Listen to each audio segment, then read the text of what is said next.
guys, Kirk from the Forever Homestead. So here we are in week 2 of our Timberframe home build. You can see we have all the forming done for the footings, and the guys are starting to pour the concrete. We had a lot of rain, and you can see them kind of wading through the water at the front of the forms here. It went pretty smoothly overall. I think it took about 2.5 hours, but it's a huge step. Looking forward to getting these walls up.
So we got most of the footings poured, just a small area up there and some of these piers that need to be filled.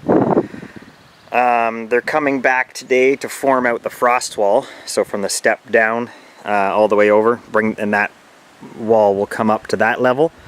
This has to be 4 feet below grade.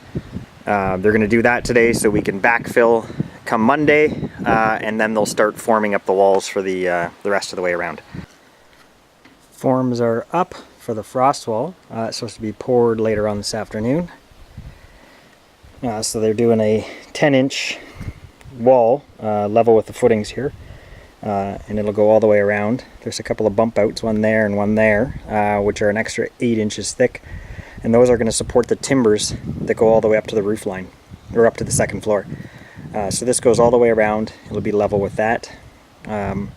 They do 10-inch. Our walls are actually going to be 8 inches, but they do a 10-inch frost wall because the next step they're going to pour an 8-inch wall all the way around, minus the front. So that'll be the walkout there, and then it'll be an 8-inch wall all the way around. So in about 2 hours, our concrete should be here. Hi guys, today is Tuesday. All the footings are stripped, frost walls backfilled, and I have the weeping tile pretty much complete. I just have to fill in from that corner to here, but they need some space to work, so I've left that open for them. We also have the basement rough-in done, so we've got shower, vent stack, toilet, and then a vanity over here. That's the sewage pit there, just because we're below the level of the septic, so all the sewage, black water has to go into that tank, and then there'll be a closet around it, and there's plumbing that comes out of it, and it'll go up a wall and then connect into the sewer line. We don't actually have any plans to be finishing the basement at this point, but once the slab's poured and all that kind of stuff, getting into it is going to be a lot more difficult. So most of this basement will just be storage and stuff like that. We won't be using it until we can basically pay cash to finish it. So it'll probably be after we retire and all that kind of stuff, but you know, it's hard to add a basement after.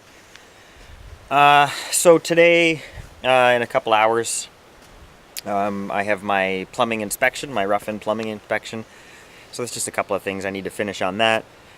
And also today I'm assuming they're coming in still, but we have the gravel truck and the slinger coming in to fill the basement with the stone, and also to put the stone around the weeping tile.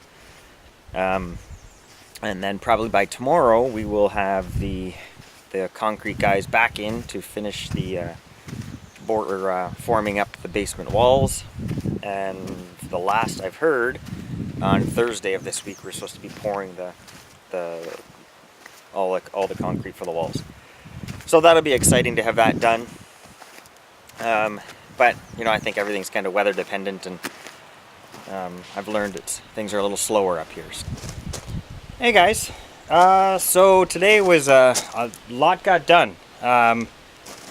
First and foremost, you can see the gravel slinger was here.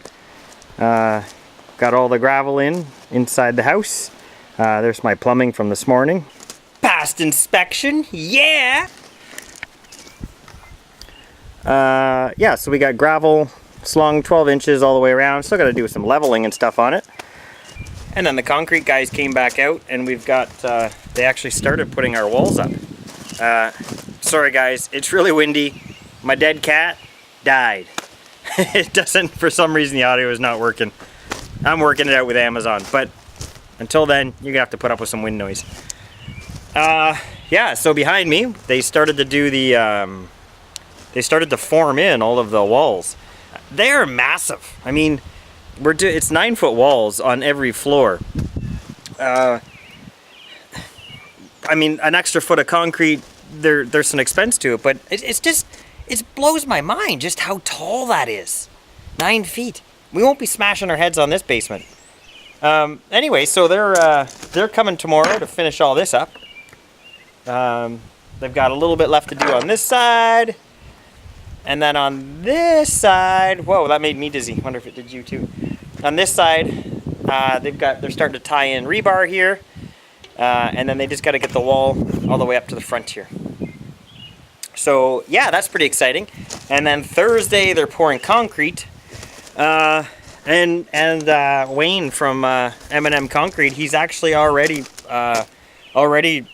asking me about when I'm getting the floor done. So he wants to actually pour the floor next week, next like Tuesday or something like that.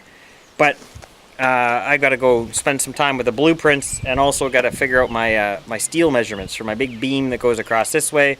And also there's 3 posts in here. There's 3 posts. There's 1 or 2 by the stairs, and then 1 on the back wall there. So I got to get the measurements for those, because they have to be in, well, not the beam on the ceiling, but the posts on the floor, they have to be in before we can pour the concrete, because they're actually embedded in the concrete. So that'll probably be my evening tonight. I've got to go home and study some blueprints, figure out my measurements, all that kind of stuff, and get that steel ordered tomorrow. But it's going fast. It's going crazy. I'm super excited. I can't wait to see this floor in. First of all, because then I can start doing a lot more work than everyone else around me. You know, there's some stress that goes with being the general contractor kind of thing, telling everyone else what needs to go where, but I'm ready to get back and do the stuff myself. So I'll check in with you guys tomorrow. Almost to the end of the week.